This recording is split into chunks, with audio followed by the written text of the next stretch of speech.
Hello and welcome to Getting Goosebumps, the podcast where we venture into the spine-tingling worlds of R.L. Stine. My name is Stacy. I am Allison.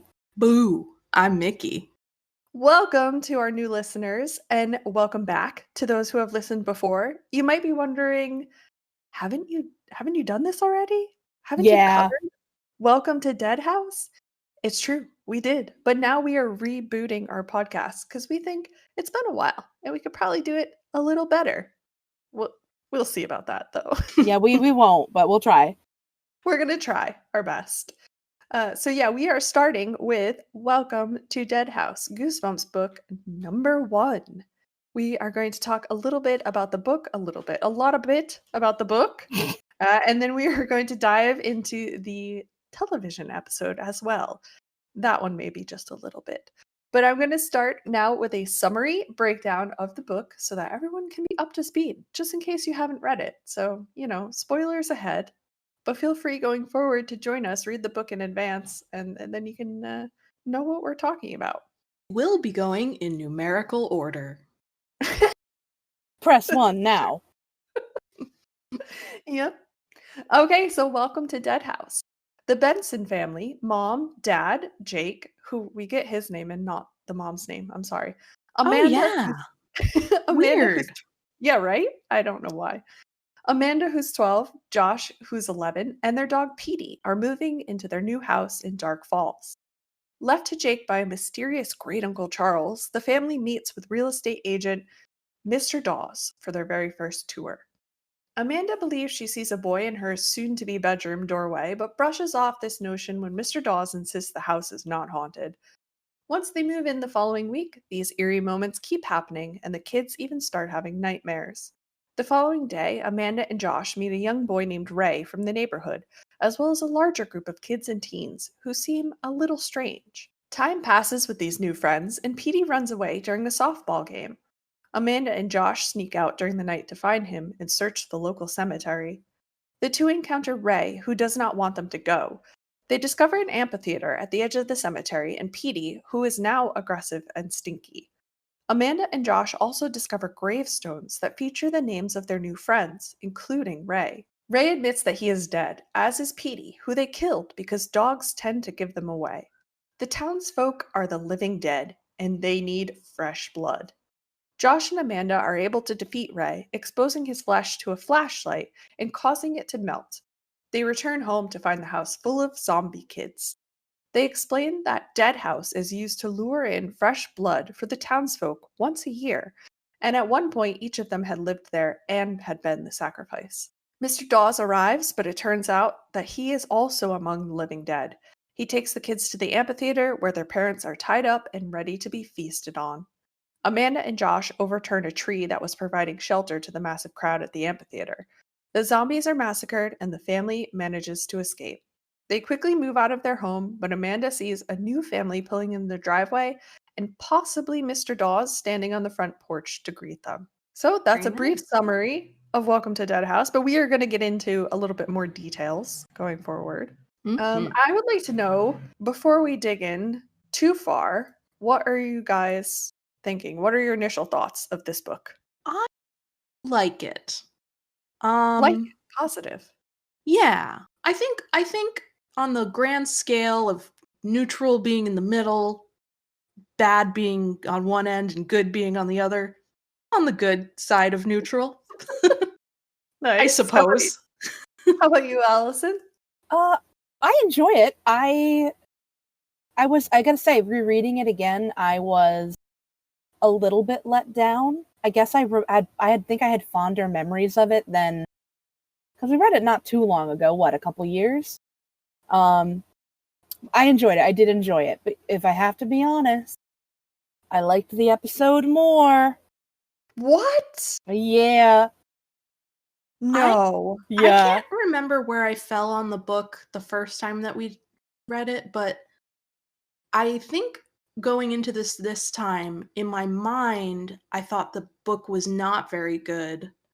So this time, once it started picking up, like the action, I actually really did enjoy it a lot.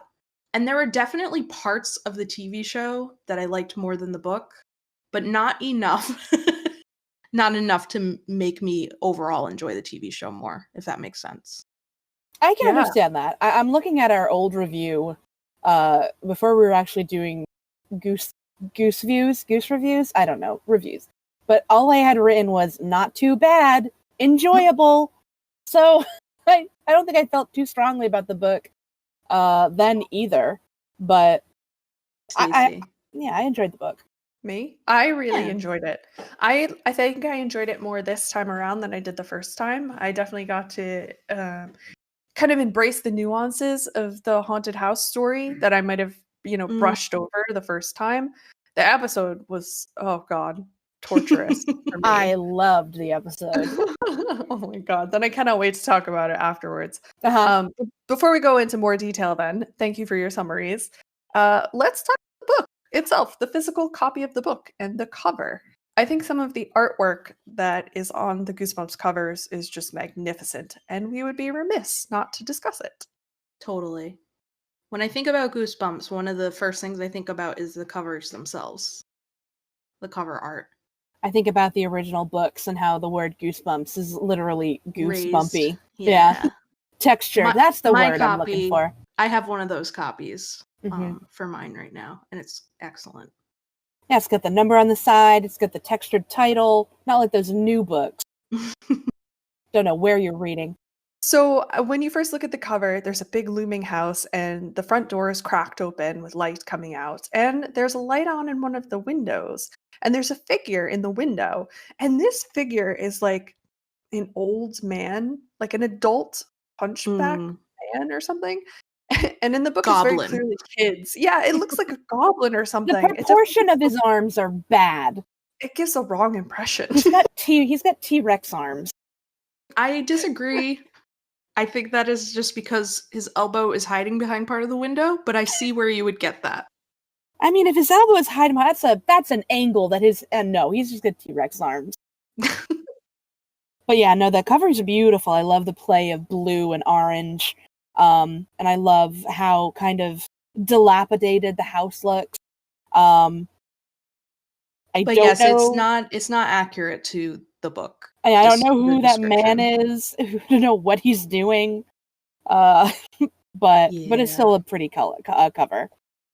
Yeah, definitely. Our house in the book is supposed to be a big brick house with black shutters. Oh, good memory recall. Not this book at all. Yeah, not the cover. Yeah. Nope. An old stone pillar, broken down house with a man inside. Maybe this isn't Dead House. Maybe this is just like the neighbor watching the family. Mm-hmm. Oh, I like that theory. It's the only one that makes sense. Yeah. I like it just because it's like, yeah, that could be that. Yeah. Now that we've discussed the cover, we can dive into the book a little bit. We have our cast of characters, which I touched upon, which our narrator is Amanda, and she and her brother Josh are moving with their parents to this house in Dark Falls.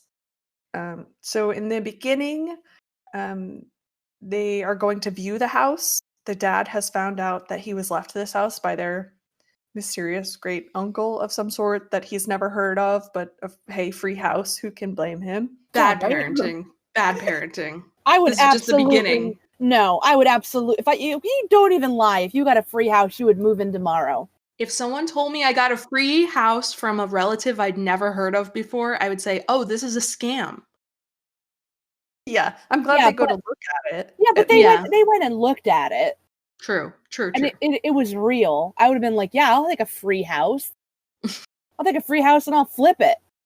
Well, I'll keep that in mind if I ever want to dispose of you. I'll just set up an elaborate scheme. Well, joke's on you. You just told me your method. Damn. But yeah, I would take a free house. No judgment from me. Of course. Because the dad wants to be a writer or something, so he's very stoked to be able to just focus on writing. Yeah. But Amanda starts seeing things. She sees a face in the window, or she sees a boy in her bedroom doorway, I think was the first one. Yeah, I think so. It's a little bit different from the book and versus the show. She sees a face in the window from the yard before she ever steps foot in the house. That's the first thing she sees. And then the parents, typical Goosebumps parents. Oh, it's just the wind. Yeah. Yeah, they're not very nice about it. And it progressively, they get more aggressive towards her as they Yeah. go on. Or they're like, knock it off. Just stop seeing. That's my favorite quote in this whole book is when her dad tells her, just stop seeing things, okay? Oh, Yeah, God, that's I love classic. that part. I cackled at that. Just stop it. Stop imagining. But that same day that they're touring the house, Josh and Petey vanish, which is kind of nerve-wracking for your child and dog to just disappear. Not in the 90s. Nope. The parents Serial did not killers didn't exist back then. No, they don't seem too fussed, but everybody like piles in the car and goes looking, and then they find them in the cemetery, which, you know, as you do. I Yeah. guess. Where's the boy? Cemetery? Yeah, okay. Yep. Makes sense because the dog ran off, I guess, and the boy was chasing him. Well, this also gives us the first glimpse of a goose hanger, like we like to call, where Love a goose hanger. exactly Amanda thinks that her brother's being chased, and so the chapter ends. But then at the beginning of the next chapter, you realize he's not being chased; he's chasing the dog. And this is a recurring theme in every Yeah. Goosebumps book. It is probably there are more chapters with goose hangers than there are chapters without goose hangers. Yeah, It's and true. if you're not familiar with R.L. Stine, like it's just his brand. Like chapter will end with she turned around and there was a man there, and the next chapter is like, oh, it's her dad. You know. But it's too much because you start to realize, even as a kid, you realize, oh, this is just pulling my leg. Like I know Yeah. nothing bad is happening. It There's sets never you up anything for it. It sets you up for adulthood. Although I will say, as a horror movie fan, it's kind of even when the audience starts to catch on that he's doing that he's like setting up all these false scares, does that then make the real scares later more intense? Because you're like, oh, this is going to be nothing. It's not going to be anything. And then there's like a real scare happens. You know, that's an interesting point. Hmm. Because Just a you're thought. kind of because you're letting your guard down progressively. Exactly. Well, and that's literally like what happens in horror movies. There'll be a lot of like little fake jump scares that turn out to be nothing, and then a moment or two later there'll be a real scare. Because your brain you relax after the first scare that you find out is nothing, Mhm. and then it makes it all the more frightening when something really scary happens. It could, or it could just make you angry, so you put the book down and you don't read anymore. Well, I think for children, it doesn't make them angry, because I was rolling my eyes at the end of every chapter as well, because I knew what was happening. But I think as a kid, that keeps you going. Instead of stopping when a chapter ends, you think, oh my gosh, I have to keep reading. What's going to happen next? I think I remember it as a kid, because I did read most, if not all, of these books as a kid. I think Stacy did as well, and then Mickey, you said you read some of them as a kid? Yeah, I read some. Okay. But some of them you're also reading now as an adult for the first time. Yes. And it's definitely a different experience. But if I remember correctly, I'm pretty sure that Child Ellison was hanging on every page. Yeah. No matter how many, goose hangers, as we do like to say, he threw at me, I fell for every single one. Yeah. I don't think I did. Oh, I did. But Well, I aren't also you clever? I'm the opposite of clever. No, I meant Stacy. Oh yeah, show off, smart child. Sorry, Ravenclaw. But you know what did scare me is on moving day, like when they move in that night, Amanda has a dream, which I think we briefly touched on in the summary, about her family being dead, sitting around a dinner table. Their bodies are decaying. They're eating off of plates that contain gray-green bones. And then bones. Amanda, oh yeah, they specify that they're like people Yeah. bones. It's like, oh no, a beef bone. Amanda's friend from her previous town, Kathy, who I've skipped over because they meet earlier in the chapter and it's like the most useless part of the book. But Kathy is knocking on the door and Amanda cannot get up to answer it. So it's this weird, like ominous, almost like a threat And then it's like that weird dream state where you really, really want to do something and the dream just won't let you. And it's so frustrating. And just the way this is described and it's so realistic. I loved this part. I thought it was so great. Me too. It was really graphic. That was surprising reading, beginning to read these books again as an adult and thinking I knew sort of what level it was at as far as scares. This was written pretty graphically for a kid's book. Yeah, there are actual dead children in this book.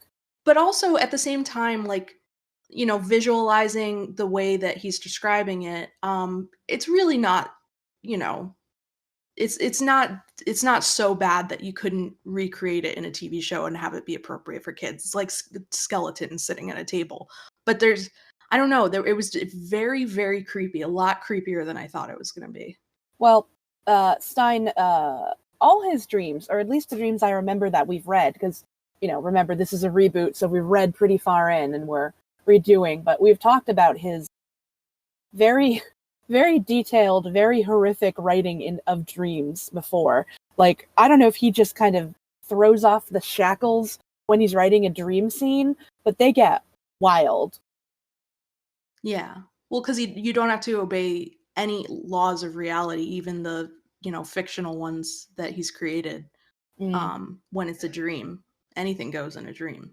Yeah, and I am remembering later on in this book he gets graphic again, so it's not the only time, but And Josh has a dream as well. Josh has a dream that he tells Amanda about the next day, about 2 boys being in his room, and they were mean and scary, he described. Do you guys think that he really had a dream? Or do you think that those boys were actually there? I had a feeling they were really there. Me too. Well, here's the thing, is that either Amanda is having, like, visions of people in their house, or these kids are really just kind of messing with them and, like, creeping up in their house at all hours of the night, which, given some of the scenes, like when the kids are kind of advancing later on the on Amanda and Josh with, like, bats and stuff, is that the kids seem kind of impatient versus the adults who are like, oh, we need to wait this arbitrary amount of time before we do this, whatever, the blood feast? I don't know. But, which still, anyway. But so maybe these kids are really just, like, messing with them, and maybe they're think they are. Yeah, I think they are. I think they're bored. But then, that's a good point, actually. Well, yeah, they don't actually have school, which is something that well, it's summer anyway, so it's convenient. But thinking about it this time, have, like, things that I was able to think about while reading the book, knowing the ending, I was like, so the whole rest of the year, they have to do this, quote, once a year. The whole entire rest of the year, they're just, like, walking playing around softball, being dead, not eating anything, doing nothing. Yeah, it's not a fulfilling life. So no, maybe that's why it takes them several weeks to actually do it. It's because it's like a cat playing with its food. It's like entertainment for a while. Yeah, I definitely think that all of the incidents that Amanda has in the house, I want to understand what the rules are for these living dead people. Are they ghosts? Right? Hold on, let's move forward a little bit, because I want to call them zombies. I don't want to call them ghosts, because I don't think it's not ghosts. We could call them ghouls. We could call them ghouls. But okay, let's move forward a little bit in time. Okay. Because we still have a lot to cover. Yeah. Sure. But so Amanda and Josh and Petey, the dog, go for a walk. And this is when they meet Ray Thurston. And Ray is the first kid that they actually meet. But Amanda recognizes him as what she believes to be the boy she saw in her house, because she's now seen his face a few times. And, like, these things carry on throughout the book, where she, like, hears whispers, or the curtains are blowing and the windows closed. There's weird giggling. Exactly. So they are seeing these kids. But so she actually meets a boy named Ray. And she really thinks he's the boy that she's seeing. And he stresses to her that he used to live in her house. He hasn't been in it now, but he did live in her house previously. And he introduces them to a group of other kids and teens who start to act kind of strange. They, like, circle Amanda and Josh and start to close in on them. They're interrupted by Mr. Dawes, but this is the first kind of glimpse into the world of these kids, that they're super weird. They go to play softball. It's 11:30 in the morning, and I think one of them says, "Oh, we have to stop now because, it's lunchtime. We promised our parents we would be home." But in the end, we realize it has to do with the sun. Obviously, they want to get out of the sun because when they come into contact with light, they melt. Well, there's some real loosey-goosey Yeah. light rules here, because apparently just the general light that exists during the day, because no, I can't get into it. The science of light is just See, I think that particular rule about these people of this town is so egregious that I can totally let it go. I'm like, oh well, we're not even trying to any stick to direct any light, rules with that. flashlight, It's candle, any bad. direct light, direct sunlight or direct flashlight can hurt them. Okay, I can get on board with that. Yeah, I want to go back to this ghost thing. Yeah, because you mentioned. Sorry, I know you want us to have order, Stacey, but that's not possible. But you mentioned the curtains billowing. So she watched the curtains billowing, and there was nothing in the curtains. They were just billowing. You know what? I figured it out. What? They are zombies, but they can teleport. Yeah, but why can they turn invisible? No, they just teleport away. Well, then there's no evidence of teleportation. No, but then what? Do they just turn invisible? Because she's a scene where she's watching the curtains billow. That's true. And the window is shut, and she's just looking at it. So unless there's a zombie or a ghoul or whatever on the ground, under her bed with their hand, and they're flapping the curtain, it's just. But they eat flesh. They eat blood and flesh. Yeah. So that's why I lean towards zombies instead of ghosts. They're not invisible. They can touch things in real life. Well, no, I know, and they're playing. But sometimes they're invisible. So maybe that's what I'm thinking. I'm thinking they're invisible, teleporting zombie ghosts. Well, the other evidence of that is that she heard voices in her closet, and when she opened the door and looked through her closet, there was nobody there. What if it's just a set of tunnels that go around the house? It's just it's oh god, there's just so many references in books and movies, and I don't have a specific frame of reference, but maybe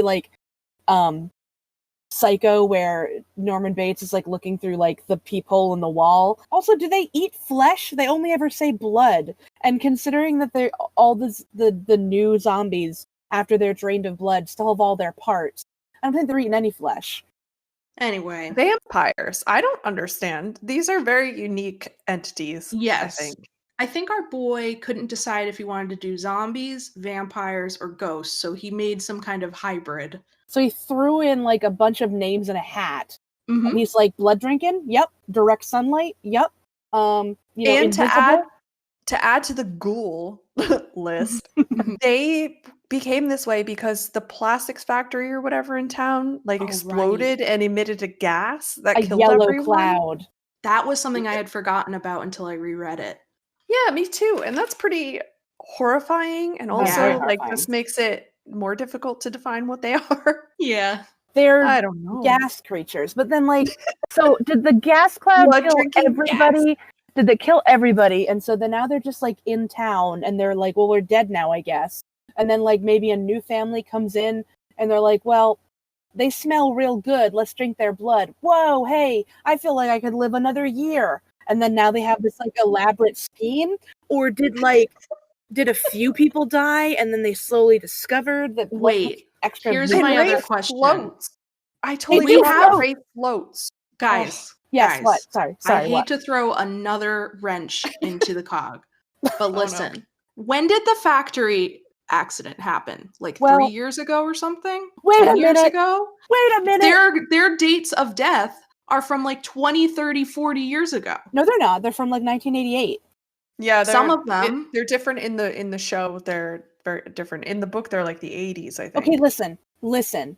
If they all died in that gas explosion, who put the tombstones and buried them? That's what I'm saying. Oh! Also, the ones who so Ray, who do any of the creepy kids are any of those characters ones who were drawn in? Yes, because they said they lived in their house. So they were supposedly, their family was drawn in the same way that Josh and Amanda's family was. So it would have been pre-80s. Mr. Dawes was 30, and that shocked me. Yeah. Because Yeah. that's younger than I am now, and I I thought he know. was like an old man. He's a baby man. As a child, 30 is practically dead. But yeah, so I got some problems with the dates on the headstones. I got some problems with there being headstones, because if these people are drawing people in and sacrificing them, are they bothering to have a funeral? They're digging graves and making headstones And for these where are their people? bodies? So, where are their okay. bodies? So, Because are they not in the same bodies? Well, that's okay. So look, I'm looking at the, like, I'm way ahead of where we are, but They when must they're be in the ghosts. graveyard near the end and they find the gravestones with the names on them, Ghouls. Ray, George, which is one of the boys that they meet, and oh crap, where's Dawes's gravestone? Let's talk about that scene then before you let's explain what you're talking about. Because more weeks go on and they play more softball. There's more ghosts, there's more whispers, there's more giggling. And at one point they're playing softball and Pete runs away. So they don't find him. So the kids go out one night while their parents are off having a potluck dinner. You know, what you do when your dog is missing. Yeah. But they sneak out at night and they go searching in the cemetery. They encounter Ray, who really doesn't want them to go to the cemetery, but they do. And that's when they find the gravestones that we're talking about. And this is when Ray admits that, yes, he is in fact dead. They also killed Petey, who's there and super aggressive and stinky, as I mentioned in the summary. So they know something's weird. And he said, "Oh yeah, we killed your dog because our dog suddenly smells bad." Dogs tend to know, they can recognize ghosts, ghouls, zombies, whatever. So we killed him because he used to bark at them all the time. He explains that the town needs fresh blood. And this is also when Ray attacks Amanda. He like chokes her. He like floats and chokes her. And the description is really bizarre. And I didn't remember this at all, but it sounded so scary. And this is when they find out that flashlights, like direct light, will melt the zombies. Because there's a very graphic scene about Ray's flesh melting off his bones, and it ends in a pile of bones and clothes on the ground. Such a good horrifying I love it. scene. Yeah. His eyeballs. So this is the scene that we're kind of talking about, where everything comes to light and we find the gravestones, and Ray explains that everyone's dead, etc. So go ahead, Allison. Back to whatever you were going to mention. We mentioned, like, well, did they all die at the same time? Okay, so Compton, the realtor guy, the 30-year-old old young guy, he died in 1980. Okay, that's what I was remembering. Karen Somerset died in 1972. So that's the girl that was like the 12-year-old girl. Did she die before the factory thing and then came out of her grave after? It can't be that. But then Ray and George died in 1988, both. They both died in 1988. So I'm like, oh, so two children died the same. Whoa, oh, wait, no. So wait. I mean, I guess that could just be explained as, well, they just brought two families in that year, even though they said they only need one a year. Karen Somerset, so far, seems to be the earliest death. Was she part of the gas explosion and everybody else? But then she must not have been part of the original gas explosion unless the house just was hers originally. It can't be, though, because later on she says, it doesn't hurt to die. Like, we did it too. Like, I was one of I lived in this house. So then, like, it must have happened way before. Yeah. And these people just came after. But it was a plastics factory. So I need to Google when plastic was invented. I think the 50s or 60s is the earliest it could have happened. In 1907 is when the first real synthetic mass-produced plastic came to be. All right, I think there's plenty of time for the factory to have blown up prior to 1970, whatever. Okay. Oh, yeah, I want to say all those people came after then. It must have been then what earlier. happened to the original town people? They're still there, probably. Yeah. I guess. We didn't get actual introductions to all the kids or all the other adults in town. I know. In the show there was only like 10 people. Okay, so after Ray attacks, I'm gonna move forward a little bit, and then we can loop back. After Ray attacks Amanda and they murder him if he's already dead, re-murder him. Well, it was an kill him. accident. It was manslaughter. They super Yeah. kill him. They double kill. So they shine a well, Josh shines a flashlight onto his face just to like be like, "What are you doing? You flying?" And then he melts. It was great. So they go back home to look for their parents to tell them about this very traumatizing event that just occurred. But they don't find their parents. They find a house full of zombie kids, zombie ghoul ghosts. And this is where the kids explain that where they are living currently is what's referred to as Dead House. And they, every year, convince a family to move in for the purpose of blood collection. Mr. Dawes shows up to collect them and return them to the theater where he says their parents are, but they happen across his gravestone as well and discover that he is also dead. And that he explains that the yellow gas zombified the town. Their mom and dad are tied up in the amphitheater, which is described as like a big outdoor like theater amphitheater thing. They also don't kill him. They throw the flashlight at his face and they like crack his skull because the flashlight Oh, that's broke. true. So he got like cracked in the forehead, but they ran away from him to the amphitheater. So he wasn't with them. Right. That's true. He did get hurt.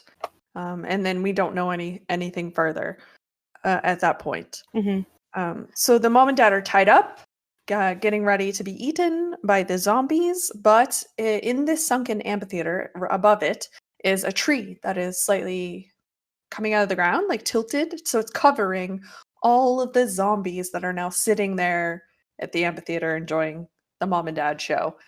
So Amanda and Josh push over the tree so that it finally collapses and exposes all of the zombies to sunlight. And there is massacre. There's a massacre that occurs in great form. And then mom and dad and Amanda and Josh flee and survive. They move out of the house. But as they're leaving, Amanda sees a new family pull into the driveway, and Mr. Dawes, who was not in fact dead, just slightly hurt, is there waiting for them. And that is how the book ends. Oh, so Mr. Dawes, I found a passage to say he is with the people under where they put the tree. So supposedly, like it says, I saw Mr. Squinting into the darkness cast by the tree. I saw Mr. Dawes standing beside them along with another older man. Not a single empty space. Everyone in town must be here, I realized. Everyone except Josh. Oh, that's interesting. Yeah. I thought we didn't know what happened to him. Yeah. So yeah, then, I thought he had melted too. I think he did. But yeah. He did a little bit. He lost his forehead. But the whole ending is bizarre. Yeah, when did they have time to contact another family? I know. Maybe they already had one lined up. I'm assuming, Yeah. The end of the book, the last, like, couple pages, the last basic separate paragraph, like, section. It didn't take our parents long to get us packed up and to arrange for the movers to take us back to our old neighborhood and our old house. I guess it's lucky, after all, that we couldn't sell the old place. So they were there. They at least had to be in town for a few more days. There's no way they got movers and everything packed up that day. Yeah. I mean, maybe. I can't. If you're running for your life, maybe. Yeah, but everyone's dead, so why would they still be running? So everyone eagerly piled in the car to leave Dad back down the driveway, and then Amanda suddenly is like, "Stop!" Says, I cried suddenly. I'm not sure why, but I had a sudden, powerful urge to take one last look at the old house. As they both called out to me in confusion, I pushed open the door and jogged back to the driveway. Then she stood in the middle of the yard and stared at the house, which was silent and empty. And then she says that she stood staring at it as if she were hypnotized, and she lost track of time. Then the only thing that, like, startled her out of her spell was the sound of another car pulling up in the driveway, where two boys, the same age as their brother, jumped out with their parents, and they didn't even notice her at first, which if I pulled into my driveway and there was a child standing in my yard, I would immediately notice, but okay. And then they're like, here's our new house, kids. And then one of the boys noticed her and says, who are you? And she's like, oh, I used to live in your house, which is like a running theme throughout the book. All the kids said that. But then she runs back to the street, gets back in the car, and they drove away. but she also thinks, as they're driving away, that she sees Mr. Dawes standing on the porch with a clipboard, but she wasn't sure. So, like, that whole thing is just bizarre. Like, I have no explanation for that. I mean, my explanation would be that this whole time they thought that the direct light would permanently kill the ghouls, but perhaps it just injures them deeply, and then they repair in the darkness and Maybe. can go back about their business. But in the book, Karen Somerset, when she dies by the light, it says thank you. That's true. Yeah. Yeah, see, that's why I thought Mr. Dawes was just injured and not fully. Yeah, maybe Murdered. he just didn't get quite the same amount of direct sunlight as everyone else. Maybe. He does have that big old brim hat. But there's no way I would be able to spend another night there No. after right? all that happened. And it's just Just to like... wait for movers? I don't think so. I would leave all my stuff. And so then it brings in the timeline into question as well, because if there was just like another family scheduled to show up, then that means that in the couple days or the day or whatever that Amanda's family was packing up, that family was already scheduled to arrive.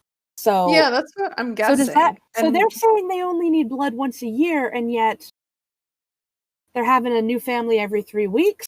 Or no, but it took a while. So maybe each family is meant to be there like six months at least. But they were only there for 2 weeks is what I'm saying.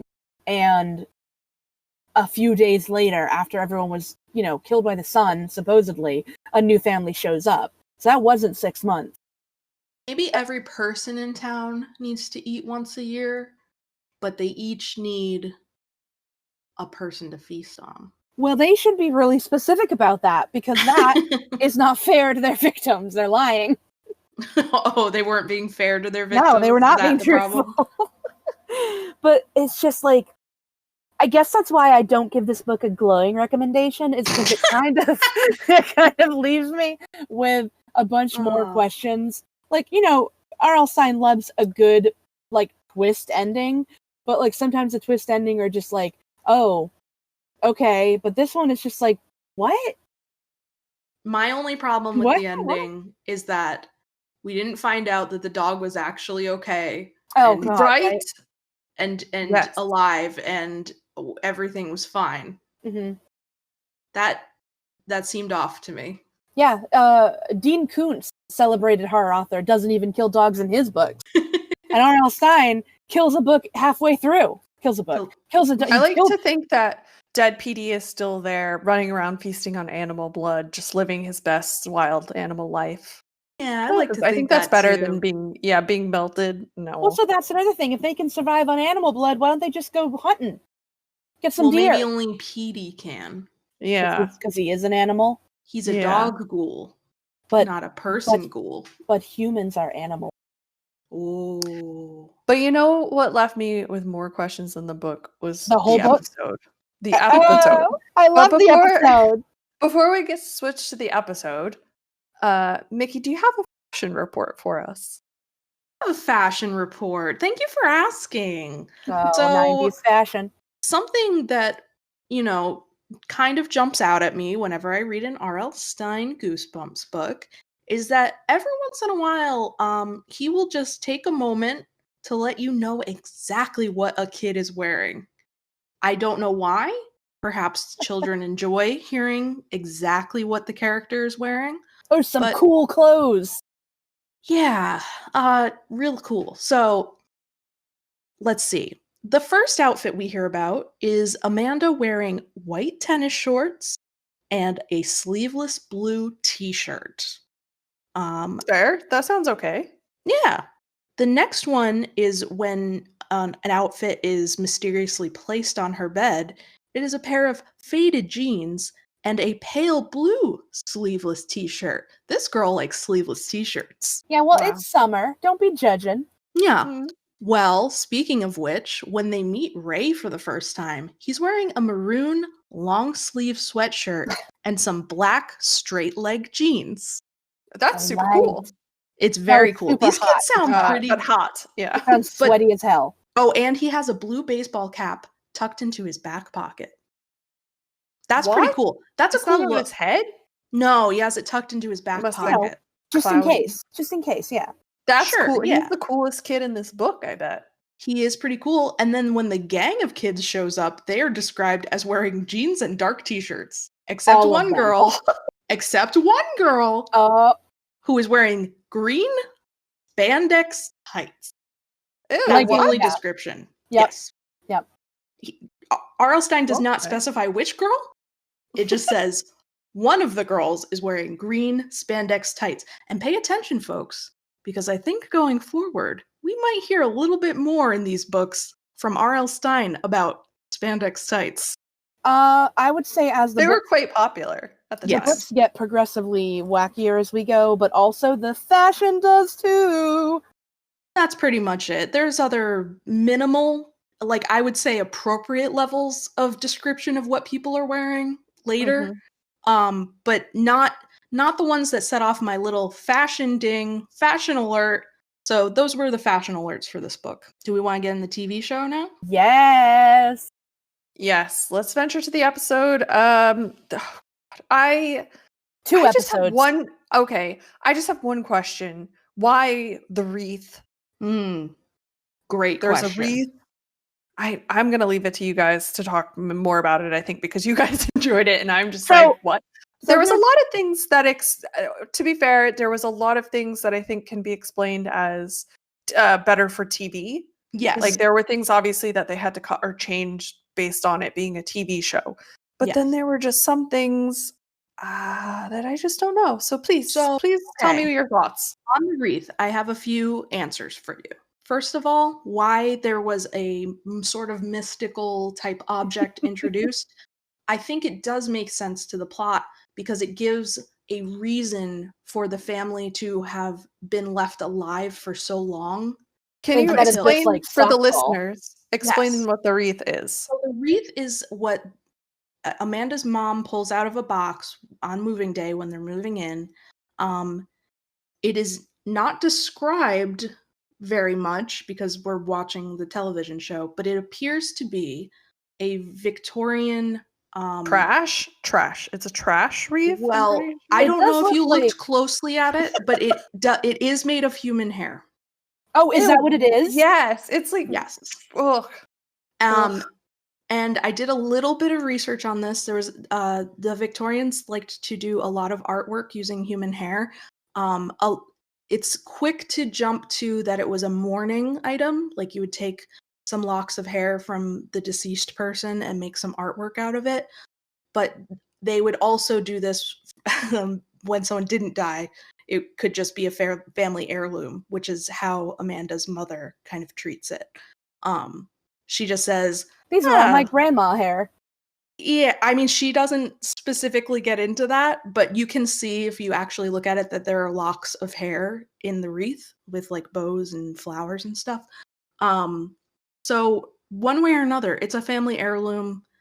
Everyone in the family hates it except the mom. And in the show, I think it is introduced as an object to explain why the town doesn't just kill them immediately. I have posted a picture in our Discord channel, and it's real unsettling. Ooh. Yeah, and the one from the TV show has like dried flowers and what I think it's hair, but when I first watched it, I thought it was like condoms. That's what it was. I wish. Yeah, you know those old Victorian condoms. It's protection, don't you see? But yeah, so it's used as a I guess in the show, it does give a good reason for why the town doesn't just immediately pounce on this family. Like, why even let them unpack? Especially if you need to reuse the house in a little bit for a new family. Don't let them unpack. Just get them. If they used to live in that house, and then after you drink all their blood and they move into another house, I'm assuming. Like, if I were newly dead, I'd already be pissed. If I were newly dead and I had to move all my shit, like, I'd be very upset. Sure. Moving twice? Yeah. Moving twice, thanks. and I'm dead, like, and I can't move during the daytime because of the sun, like, no thank you. I'd be very upset. Interesting thing that I liked about the show, I think. I think I need to hear what you guys have to say. Uh-huh. Is that when they first get there, everyone looks like a normal person.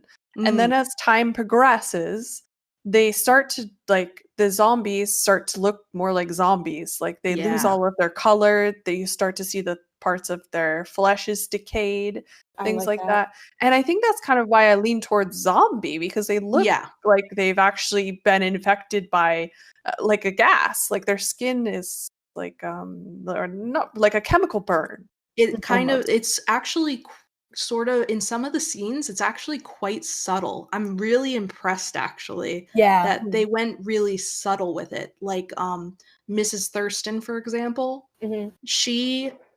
they could have just made her read completely dead person immediately, right off the bat. But she's just, she's a little bit paler, and she has dark hair, and she wears kind of grayish clothes. And then depending on what scene we're in, how scary it's supposed to be, and how much of a close-up we get on one of these people who live there, you can see that some of their skin is peeling a little bit, or they have really deep sunken eyes, like actual makeup on.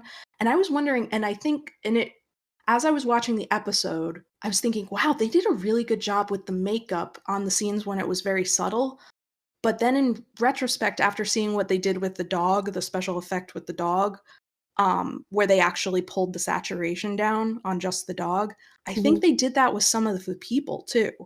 Oh yeah, I'm sure. It was a post effect thing. Yes. Yeah. But they did still have makeup on for like the wounds and stuff. Yes. But yeah, the saturation in a lot of it, not all of it, because there's definitely in some scenes you could see that it's gray makeup. Yes. But I think in a lot of it also they just brought the saturation down. Yeah. If there was like a group of them, there's no need to do makeup on 30 people. You just exactly. Pull the color out. But I was impressed with that for a 90s show. I don't know which year this particular episode came out, but for a TV show, like I could have seen them just doing a sloppy job and fully desaturating, the people, or just slapping gray makeup all over them. But it was sort of subtle, and I was very impressed by that. I did have another thing that I liked. Sorry, Allison, I didn't mean to interrupt. I just remembered this.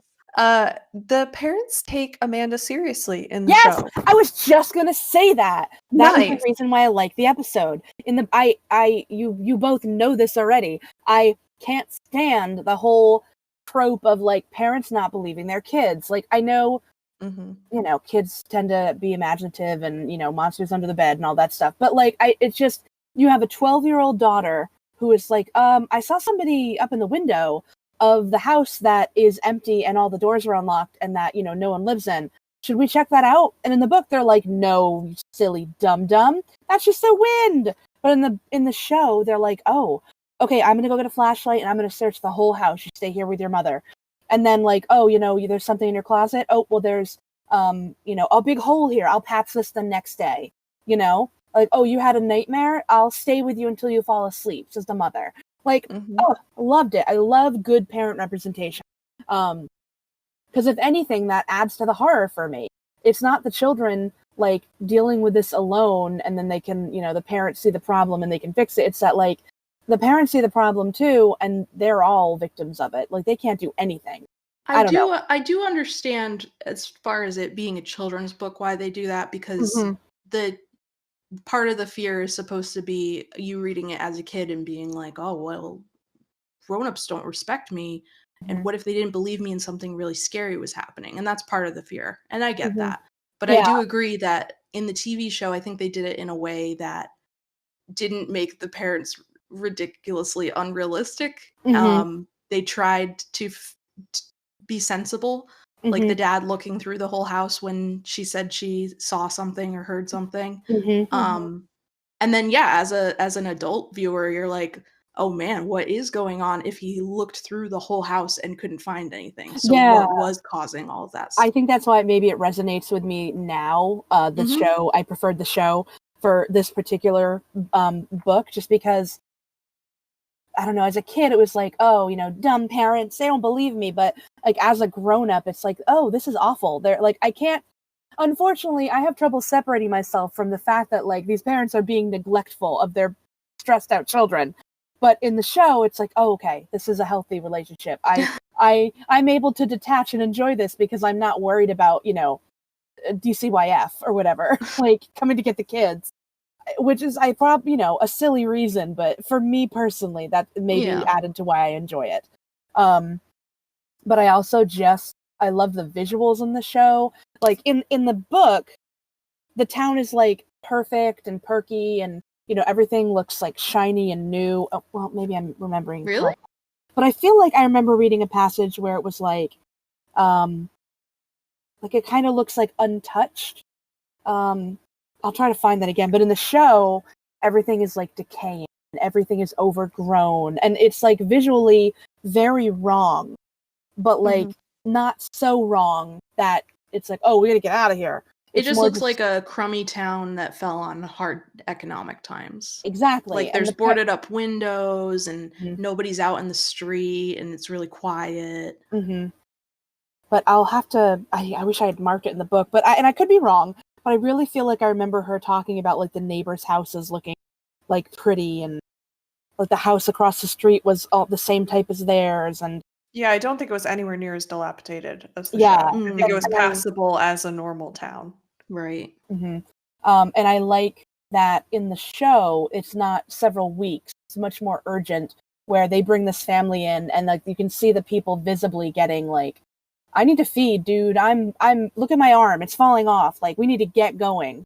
It's like, okay. Yeah, they have like we'll little powwows about it. In the cemetery, yeah. Yeah, I like that. I don't know, I even like that it was 2 episodes, because normally I'll feel like dragging out one book into multiple episodes, which some of the series does. It dragged. But this one I really liked. The build-up in the first episode was much more, I talked about how in the book, they stretched out for 2 weeks, but they didn't really stretch out the strangeness. Like, it happened, I don't know, it seemed very quickly. There wasn't a super ton of tension. The bad sentence, but forgive me. But in the show, the tension and the like horror, the growing horror that Amanda was feeling, I was like, even knowing what was going to happen, I was actually, and I'm a baby and we know this, but watching that, I was still like, I can see her dark closet, and oh, is there someone down the hallway, and oh, I see somebody, oh god, like I was actually unnerved. I was like afraid. And I don't know, I just think that it was done very well, even if you take the supernatural element out of it and you're like, oh, there might be just some dude in their house and they don't know about it. Like, that element of this poor teenage girl or preteen girl, like in her room at night hearing sounds and, seeing shadows is just very horrifying for me. That thought crossed my mind. I can't remember if it was while I was reading the book or watching the show, but that could be a very scary idea for a story where it's the same exact setup as this, but there's no supernatural element. There's just kids in the house. That stuff happens. Maybe not with children, but there are reports, like there are articles and there are cases that have found that like people have lived inside someone's attic or lived inside someone's walls and then come out. And the only reason people discovered this was because they're like, oh, I'm missing some food from my fridge. I'm going to put a camera up and see like what's happening. Am I sleepwalking? And then they catch someone coming out of the crawl space and like looking at that side of it, these kids just kind of like running around the house. Because I mentioned secret tunnels earlier. Ugh, terrible, awful, just terrible. Goblins and ghouls, whatever. Real people hiding in my house. Oh, terrible. Difference between that and like a ghost hanging out in your house. That's fine. The ghost isn't gonna harm one. The ghost is fine. It's not gonna steal my milk. Like, that's true. That is true about it's just gonna make noise. I've got earbuds. Okay, do you guys want to do ratings? Yes, I do. We're rating. Okay, just to clarify, we're only rating the book, right? Yes. Okay. I will have to distance myself. But the show was so different from the book in many regards. I kind of look at it as a separate entity. Yeah, it can be tough because, like I said before, I think a lot of it is very explainable as translating to TV. So a lot has to be changed from the books. Yeah, and I know that there are later books that we read, or that we will be reading again, that I remember specifically enjoying the book more because of how the show made me feel. So I'll have to, I'll I'll bring that up when it's appropriate. But for this, they're different enough that I can do a separate rating. If you would prefer, we could do it kind of as a whole. That's up Well, to you guys. Well, dang it, I've changed my score now. But you have to go first, Stacy. I would say 6 out of 10 zombie dogs. Nice. 6 or 7, 6.5-ish, round about there. Yeah. Yeah. And I did it in honor of half Petey. of a dog. Half of a dog, you monster. Thank you, Stacy, for honoring Petey, our dearly beloved. I would give it. I'm around the same zone. I was thinking out of 5 at first, but should I jump on the out of 10? I don't know. You can do whatever you want. I'm just gonna stick to out of 5 because it feels right, but it is around the same rate as Stacy. I was gonna give it 3 out of 5 Ghost Boy eyeballs. Oh, I guess Ghoul Boy eyeballs is more accurate. Yeah, Ghoul we're Boy. unsure. The jury is still out on that one. Yes, it is. We'll have to see what the listeners say, what they feel. Yeah, are these ghouls? Are they vampires? Are they zombies? Are they ghosts? Who's to say? Allison? I am going to give it. Stacy gave a 6.5 out of 10. You gave a 3 out of 5. So essentially the same score. Kinda. 6. I think the book was a 7, but if you factor in the episode as well, I wasn't. I want to say 6. I'm gonna say if I'm thinking of both of them, I wasn't very wowed by the book, but I loved the episode. So I'm gonna say 4 out of 5. Children hiding in walls. Oh God. Cute. Yep. Cute. Yep. And yeah, I'm happy with that. I'm not happy with the children in the walls, but I'm happy with that. Nice. Yeah, I'm good with that. Good. All right. I think we had a good time venturing into this particular spine-tingling world. Tingling. Spine-tingling. There's a listener somewhere who just laughed. Oh, I did want to mention, just in case anyone listening has not watched the show and you're on the fence based on what we said, there is an appearance at the beginning of the first episode and the end of the second episode of R.L. Stine himself. So if the man, if that pushes you over the edge of wanting to watch it, highly recommend. He is a wonderful human being. He's just a character. He's a delight. You gotta see him. Yeah. Go enjoy some time with Papa Stein. Next time, we will be exploring Stay Out of the Basement. So if you're interested in catching up on that, you have some time to read it before the next episode. In the meantime, you can also check out our social media. We are at Goosebumps Pod on pretty much everything, I think. Twitter, Instagram, Facebook. Those are the big ones. Probably mostly Twitter and Instagram. But give us a follow, give us a chat. And don't forget, stay spooky. Bye. Bye. Goodbye.